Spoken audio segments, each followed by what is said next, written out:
아멘. 2010년 미국 카네기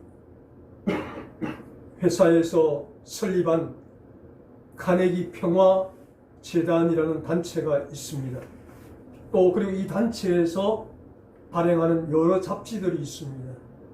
이렇게 카네기 재단에서 발행하는 잡지에 2010년 세계적인 사회학자 두 사람이 이러한 글을 기고했습니다. 이제 앞으로 G7의 시대도 지나가고 그리고 브릭스 시대도 지나가고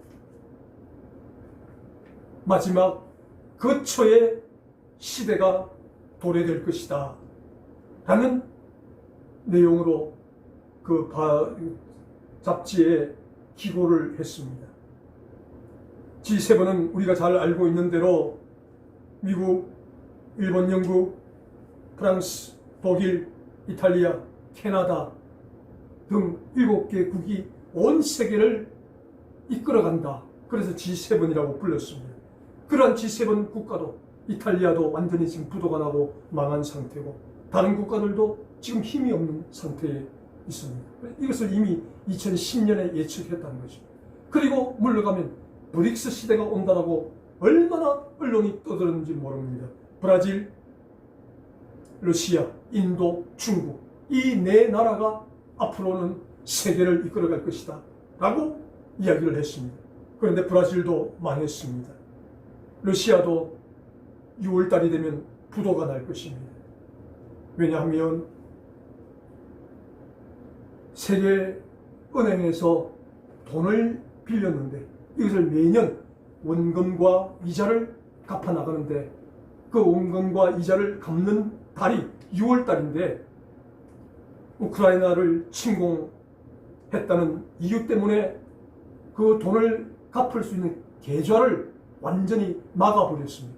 그래서 아무리 돈이 있어도 러시아는 빚을 갚을 수가 없게 됩니다. 그래서 자연적으로 러시아를 망하게 하려는 미국의 계획이 있기 때문에 이제 러시아도 이제 끝이 나고 있습니다. 그리고 인도도 그렇게 성장할 줄 알았는데 많이 성장 못했고 중국도 종이호랑이가 되어서 시진핑의 체제하에 얼마 가지 못한다라는 예측이 나오고 있습니다. 그러면 이렇게 G7도 떠나가고 브릭스도 떠나가고 거처의 시대가 온다. 이 거처에 속한 나라가 온 세계를 선도하며 나아갈 것이다. 거처가 무엇인가? G, 저먼, 독일, 그 다음에 U, 유나이티드 스테이트, 미국, 그리고 T, 터키, 마지막 S, 사우스 코리아, 남한. 이 네 나라에 의해서 세계는 이제 질서가 잡힐 것이다 라고 기고문을 실었습니다. 이때 많은 사람들이 아니 당신들이 아무리 사회학자이지만 무슨 근거로 그런 말을 함부로 하느냐라고 항의가 빗발치듯이 들어갔습니다. 그러자 그 다음 호에 이제 이 네 나라에 대해서 독일과 미국과 터키와 한국이 왜 세계를 선도할 수밖에 없는가 기고문을 실었는데 그 중에 우리 대한민국에 대해서 그 세계적인 사회학자 두 사람이 이렇게 이야기를 했습니다. 한국인의 열정, 무슨 일이든지 죽기 살기로 하는 그 한국인의 특성 때문에 한국은 거쳐 내 나라에 들어갈 수밖에 없다. 그리고 한국 사회의 높은 교육열이 그렇게 만들 수밖에 없다. 그리고 한국 사회는 세계 어느 나라도 따라올 수 없는 높은 기술력을 가지고 있기 때문에 내 나라에 속할 수밖에 없다. 그리고 대한민국은 전 세계의 유대인들처럼 700만 명이 흩어져 있으면서 그들이 서로 연결이 되어 있기 때문에 대한민국은 네 번째 4개국 속에 들어갈 수밖에 없다. 그리고 다섯 번째는 무엇인가 하면 마지막 다섯 번째는 한국에는 프로테스탄트 개신교인이 그 당시에는 1000만에 가까운 성도들이 있기 때문에 가능하다. 그래서 제가 이 기사를 읽으면서 하나님이 2040년이 되면 이렇게 독일과 미국과 터키와 더불어 우리 대한민국을 통해서 온 세계를 이끌게 하신다. 이것은 이미 다른 학자들도 그렇게 이야기를 했습니다. 그때는 아예 우리나라를 미국을 제치고 지원이 된다고 이야기를 했습니다.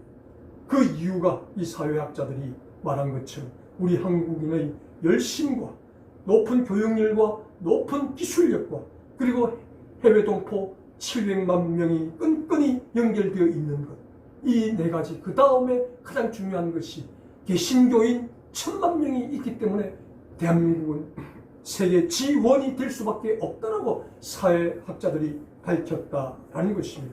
그러면 2040년이 되었을 때 우리나라가 정말 이 네 나라 속에 속해서 지원이 되어서 온 세계를 선도하고 이끌어가는 그런 나라가 된다는 이 소식 앞에 참 기쁜 마음을 감출 길은 없습니다. 그러나 저는 이 기고문을 보면서 그렇다면 이제 마지막 5번째, 우리 개신교인이 있기 때문에 가능하다. 그러면 그 2040년이 올 때까지 우리 개신교인, 예수 믿는 사람은 어떤 모습으로 살아야 그렇게 우리나라가 잘 살고 세계를 선도하는데 일조를 할 수 있을까 생각하는 가운데 오늘 이 본문의 말씀을 떠올렸습니다. 그래서 바울 사도가 우리 예수 믿는 사람, 우리 개신교인들은 이렇게 살아야 한다라고 삶의 정의를 내려주는 내용이 오늘 이 본문의 모습이라는 사실입니다. 그러면 이제 우리 그리스도인들은 주님 오시는 그날까지 운동장에서 다름질하는 경주자처럼 달려가야 하는 사람들인데 우리가 어떻게 달려갈까? 그렇게 바울 사도가 소개를 하고 있습니다. 첫 번째로 우리 모두는 목표를 정하고 달리는 사람이 되어야 된다라고 오늘 26절 하반절에 말씀합니다. 그러므로 내가 다름질하기를 향방 없는 것 같이 아니하고 아멘. 달려가는데 향방 없는 것 같이 달려가지 않는다는 거예요. 향방이 무엇인가 하면 목표라는 것입니다. 목표를 정하고 달려간다는 사실입니다. 우리가 해마다 명절이 되면 여기저기 흩어져 있던 자녀들이 부모님을 만나기 위해서 고향 땅을 밟습니다. 그래서 고향 이번 추석에, 이번 구정명절에 아버지, 어머니를 만나기 위해서 고향으로 간다. 이것은 목적이라는 것입니다. 그런데 이 목적만으로는 그 목적이 이루어질 수가 없다는 것입니다. 내가 이번 명절에 내 가족들을 데리고 아버지, 어머니를 만나러 가는데 이것이 목적인데 이 목적이 순탄하게 잘 이루어지기 위해서 목표를 세워야 된다는 것입니다. KTX로 고향을 갈지, 승용차를 운전해서 가야 할지, 몇 시에 출발할지, 그리고 아버지, 어머니를 만나고 몇 시에 다시 돌아올지, 이 계획을 세우는 것이 목표라는 것이에요. 그래서 목표가 없이는 이 목적이 이루어질 수 없고, 목적이 없는데 목표가 세워질 수 없다는 것이에요. 그래서 바울 사도는 내가 하나님 앞에서 경주자처럼 다름질하는데 향방 없는 것 같이 목표 없이, 목적 없이 달리지 아니했다라고 말하면서 우리 모든 그리스도인들은 이 세상을 살면서 하나님 앞에 설 때까지 목표와 목적을 정하고 달려가야 한다라고 우리에게 교훈을 들려주고 있습니다. 그래서 오늘 이 본문 말씀을 통해서 목적과 목표를 정하지 않고 달리는 사람은 아무 소용이 없다는 것입니다. 인생을 허비할 수밖에 없다는 것입니다. 인생의 낙오자가 될 수밖에 없다는 것입니다. 그래서 반드시 하나님을 믿는 사람, 천국을 향해서 달려가는 모든 개신교인들은 목적과 목표를 바르게 세우고 달려가야 한다라고 교훈을 합니다. 우리가 사무용품으로 사용하는 모나미 볼펜 다 한 자루씩점은 가지고 있습니다. 이 모나미 볼펜 회사가 1963년 5월 1일 날 이 회사가 창립되었습니다. 이때 회사할 것도 없습니다. 그냥 가내공업처럼 조그맣게 그렇게 설립된 이 모나미 회사. 그런 회사임에도 불구하고 그 시절에 이 회사가 부도를 만나게 되었습니다. 이때 이 회사를 경영하던 송삼석 회장이 기도원에 올라갔습니다. 기도원에 올라가서 자기가 지금까지 살아온 세월들을 쭉 반추를 해보았습니다. 그랬더니 하나님 앞에 회개해야 될 항목 3가지가 나왔습니다. 하나님, 제가 사업한답시고 바쁘다는 핑계대고 주일 성수를 제대로 하지 않았습니다. 하나님, 이 부도를 막아주시면, 제게 다시 한번 기회를 주시면 주일 성수 철저하게 하겠습니다. 그 다음 2번째로, 하나님, 제가 그렇게 사업을 하면서 이 돈 메꾸고 저 돈 메꾸고 한다고 하나님의 돈 11조를 떼어먹고 한 번도 11조를 하지 않았습니다. 하나님, 용서하십시오. 이제 앞으로 철저하게 11조 생활을 하겠습니다. 그 다음 3번째, 하나님, 피곤하다는 핑계로 제가 기도 생활을 하지 않았습니다. 하나님, 이러고도 제가 교회 집사고 교회 중직자입니다. 하나님, 용서하십시오. 하나님, 다시 한번 기회를 주시고 저를 살려주시면 철저하게 기도 생활, 새벽 기도부터 나가겠습니다. 그래서 하나님 앞에 이 3가지 약속을 합니다. 주일 성수 철저하게 하겠습니다. 11조 생활 철저하게 하겠습니다. 새벽 기도 철저하게 나가겠습니다. 그렇게 하나님을 회개하고 이제 기도원에서 내려오려고 하는데, 말씀을 묵상하는데 요한복음 21장 후반부가 생각이 났습니다. 예수님이 부활하시고 나서 제자들을 찾아오셔서 너희가 고기를 잡았느냐? 한 마리도 못 잡았습니다. 배 오른편에 그물을 내려 고기를 잡아라. 그때 제자들이 주님의 말씀에 순종해서 배 오른편에 그물을 내렸더니 밤새도록 한 마리도 잡지 못했던 그물 속에 그물이 찢어질 정도의 고기가 잡혔습니다. 그리고 배로 끌어올려서 2배에 나누었는데 다행히 그물은 찢어지지 않고 그 고기의 숫자가 153마리, 153마리라고 분명하게 기록이 되어 있습니다. 하나님, 제가 이제 하나님 회복시켜 주시면 제 회사를 이름을 모나미 153이라고 짓겠습니다. 모나미, 영원한 나의 친구. 주님은 영원한 나의 친구이십니다. 그리고 153마리의 물고기를 잡게 하신 그 하나님의 은혜를 기억하며 영원한 나의 친구이신 주님을 섬기며 주님이 이 회사의 주인 되어 경영하게 하도록 하겠습니다. 하나님, 그러니 이 볼펜이 만들어지고 나면 하나님 한 50억짜리만 팔리게 해 주십시오. 그렇게 기도를 했습니다. 이러한 회개하는 송삼석 회장의 기도를 들으시고 하나님께서 놀라운 방법으로 부도를 막아주셨습니다. 그리고 그는 약속한 대로 볼펜을 만들었는데 모나미 153, 영원한 나의 친구, 예수님을 가리킵니다. 그리고 153, 주님이 잡히게 하셨던 153, 내가 아무리 노력해도 할 수 없는데 주님이 하시면 할 수 있다. 그런 의미를 담아서 그렇게 만들었습니다. 그의 기도대로 50억 자루 이상을 팔리게 해달라고 했는데 그 이상을 판매를 했습니다. 그리고 지난 2022년 4월 1일 하나님의 부르심을 받고 소천을 한 송삼석 장로님의 이야기입니다. 이렇게 회개하는 것으로 끝나지 않고 그 다음 내가 사업을 진행할 때 어떻게 할 것인가? 분명한 목표를 세웠다는 것입니다. 내 뜻과 내 방법, 내 생각, 내 고집대로 행해왔던 지금까지의 사업의 그 기준은 다 내려놓고 하나님의 방법대로 하겠다라고 목표를 세웠을 때, 그 목표를 정하고 달려갔을 때 하나님께서 이런 놀라운 은혜와 축복을 허락하셨다라는 것입니다. 그 목표를 아무리 세워도, 그 목적을 아무리 세워도 그 목적과 목표가 하나님께 영광이 되지 않으면, 하나님의 기쁨이 되지 않으면 하나님은 은혜를 부어주지 않으십니다. 그러므로 저와 여러분, 이제 2040년 18년이 남았습니다. 18년 후에는 우리 대한민국이 지원이 되어서 온 세계를 선도하는 이런 희망을 가지고 살아가시기를 바랍니다. 아멘. 그때 다섯 번째, 개신교인이 있기 때문에 이것이 가능하다라고 그 세계적인 사회학자 2명이 똑같은 말을 했다는 사실입니다. 그때 우리 예수 믿는 사람이 아무렇게나 살았으면 지원이 될 수가 없습니다.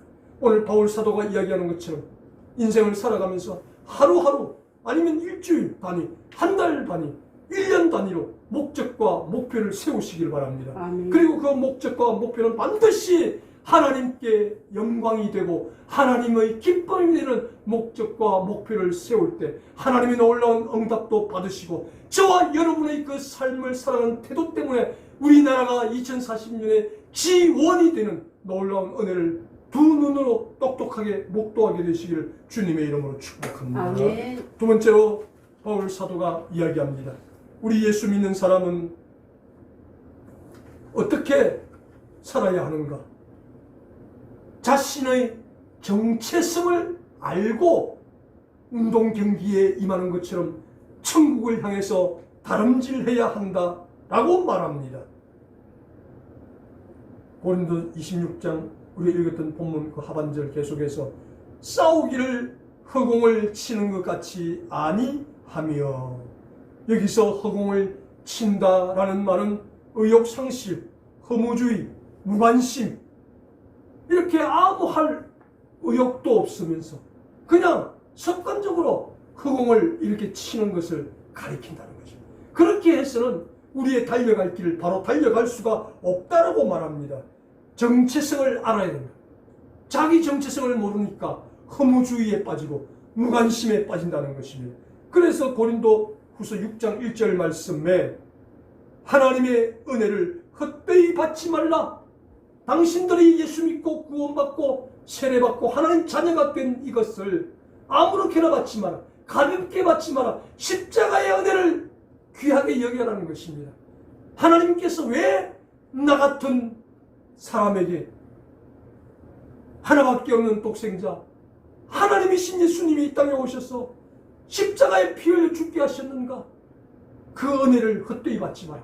귀하게 받고 그 목표와 목적을 세웠으면 내가 누구인지를 항상 기억하고 달려가야 한다 라고 말씀하는 내용이라는 사실입니다. 그래서 우리의 정체성이 무엇입니까? 우리의 정체성은 우리 모든 인간은 죄로 말미암아 다 죽은 사람들입니다. 저와 여러분이 다 죽었던 사람들.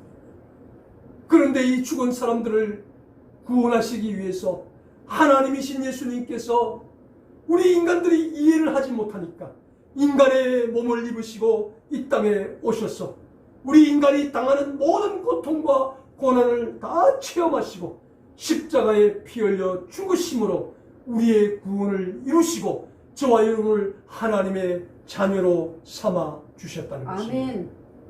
그래서 우리는 이것이 우리의 정체성이 되어야 된다는 것입니다. 나는 본래 죄로 인해 죽었던 사람, 나는 어찌 볼 수 없는 사람이었는데 하나님의 은혜로, 예수님의 십자가의 은혜로 구원받은 하나님의 자녀가 되었다. 그렇다면 나는 이 놀라운 구원의 은혜를 받은 사람으로 오늘 내 삶의 모습처럼 이렇게 살아가서 되겠는가? 자기를 돌아보게 된다는 것입니다.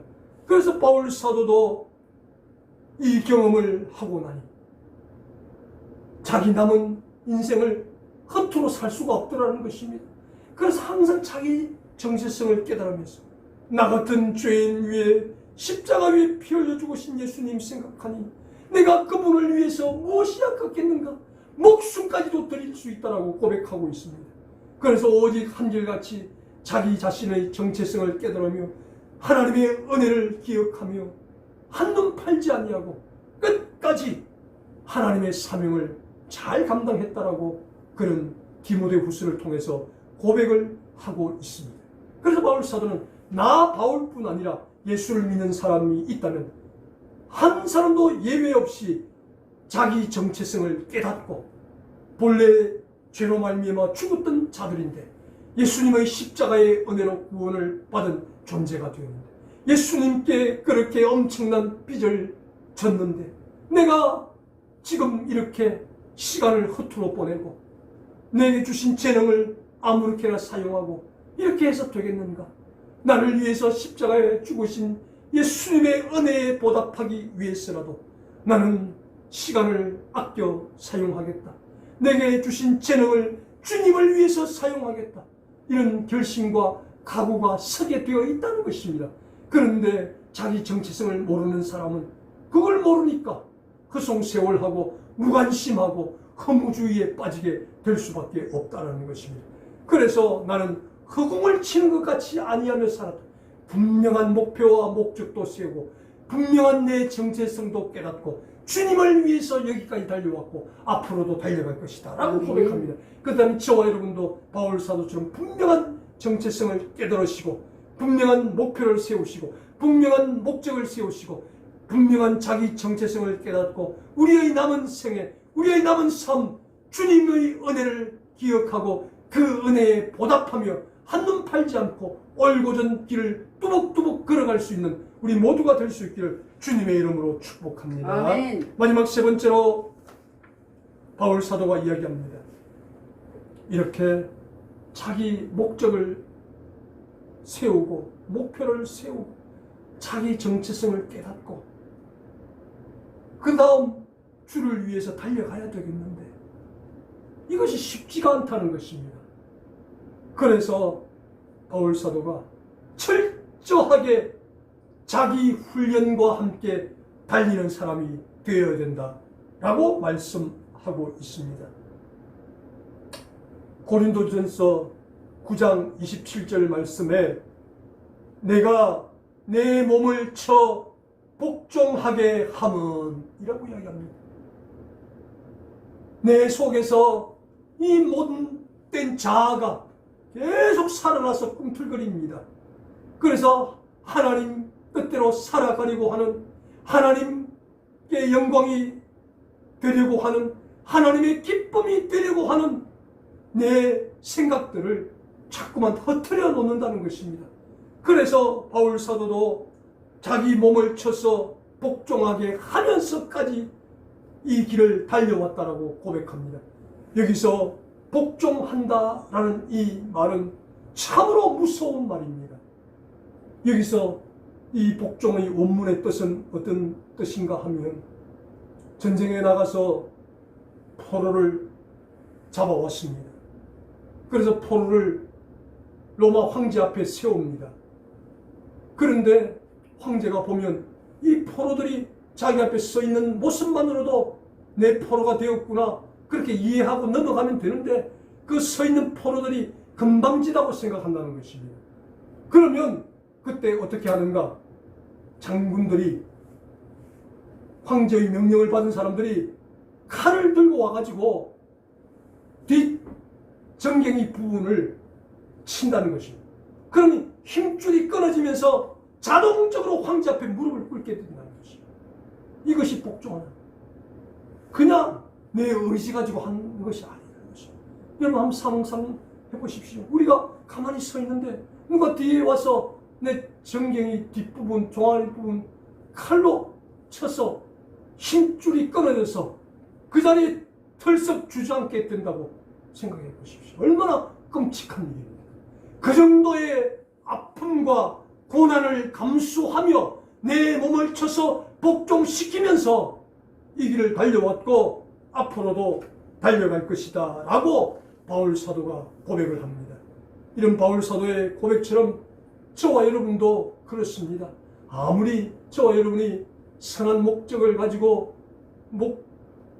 또 목표를 세우고 허공을 치는 것 같이 아니하고 분명한 자기 정체성을 깨닫고 나아가는데 순간순간 우리 속에 내 못난 자아가 꿈틀거리며 일어나면서 그 길을 가지 못하게 만들 때가 많이 있다는 것입니다. 그때마다 내 종아리에 힘줄을 끊어서 그 자리에 털썩 주저앉는 것 같은 아픔을 느끼면서 나도 끝까지 나는 하나님 따라가겠습니다. 하나님 말씀에 순종하겠습니다.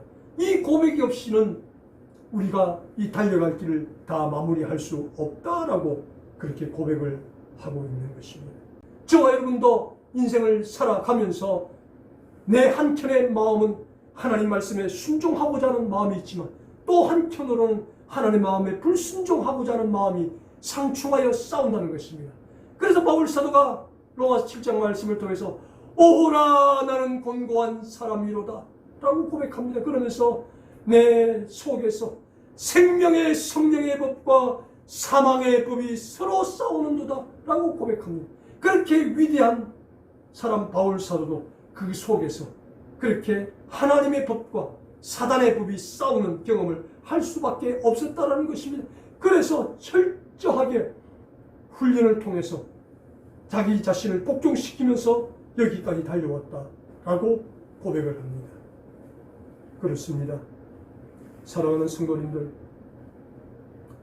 제가 설교를 시작하면서 설교 초두에 세계적인 미래학자들이 2010년도에 앞으로 30년 후가 되면 2040년이 되면 독일과 미국과 터키와 대한민국이 온 세계를 이끌어가게 될 것이다. 우리 대한민국이 지원이 될 것이다 라고 예언을 했습니다. 세계적인 사회학자들이기 때문에 그들은 함부로 아무렇게나 말하지 않습니다. 수많은 자료와 통계를 가지고 그 말을 합니다. 그리고 그 다섯 번째, 대한민국이 그렇게 될 수밖에 없는 이유가 개신교인이 1000만 명이 있기 때문에 가능하다라고 이야기했다는 사실을 우리는 기억하면서 내가 그 개신교인 중 한 사람으로서 우리나라가 지원이 되는데 보탬이 될 수 있도록, 그리고 내가 하나님 말씀에 순종하기 위해서 어떻게 살아야 하겠는가, 바울 사도가 제시하는 것처럼 분명한 목표와 목적을 세우되 하나님께 영광이 되고 하나님께 기쁨이 되는 우리의 목표와 목적을 세워가시길 바랍니다. 그리고 분명한 자기 정체성을 깨닫는 사람, 나는 죄로 말미암아 죽었는데 예수님의 십자가의 은혜로 나를 구원하여 불러주셔서 하나님의 자녀가 되었다. 그러니 나는 그 예수님의 은혜를 기억하며 주님의 은혜를 보답하는 마음으로 하나님 앞에 내 시간과 재능과 물질을 아껴가면서 헌신하겠노라 고백할 수 있게 되기를 바랍니다. 그리고 이 순종의 과정은 결코 순탄하지 않기 때문에 칼을 가지고 종아리 뒷부분의 힘줄을 끊어낸다라는 오늘의 뜻처럼 이런 아픔이 있어야, 이런 고난이 있어야 가능하다는 것을 기억하고 내 속에서 자꾸만 하나님께로 가까이 나아가는, 하나님의 영광이 되는 일에 방해되는, 하나님의 기쁨이 되려고 하는 내 그 일에 방해가 되는 것은 철저하게 끊어내고 잘라내면서 바울 사도처럼 주님 앞에 설 때까지 이 다름질을 잘 할 수 있는 우리 모두가 될 수 있기를 주님의 이름으로 축원합니다. 아멘. 사랑하시는 우리 하나님 아버지 감사합니다. 하나님 2040년이 되면 독일과 미국과 터키와 대한민국 이 네 나라가 온 세계를 이끌어가게 될 것이고, 특별히 대한민국이 미국을 제치고 지원이 된다라고 말하는 세계적인 사회학자들의 소리를 들을 때 참으로 기쁜 마음을 감출 길이 없습니다. 그러면서도 막중한 책임을 느낍니다. 다섯 번째로 제시한 대한민국은 개신교인 1000만 명이 있기 때문이다라고 저들은 발표를 했습니다.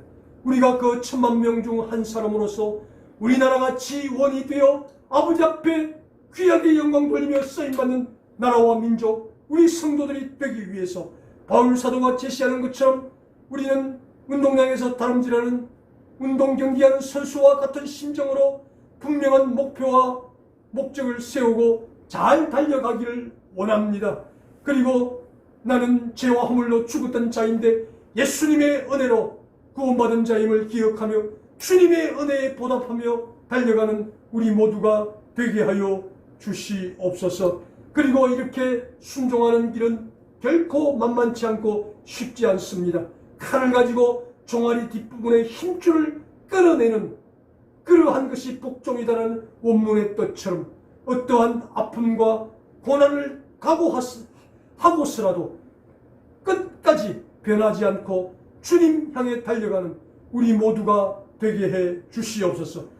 그렇게 할 때 우리 한국교회의 성도들의 순종과 헌신으로 말미암아 우리 조국 대한민국이 2040년도에 G1으로 우뚝 서는 그 모습을 우리 모두 다 바라보며 하나님께 영광 돌리게 하여 주시옵소서. 감사하며 우리 예수님 이름으로 기도드리옵나이다. 아멘.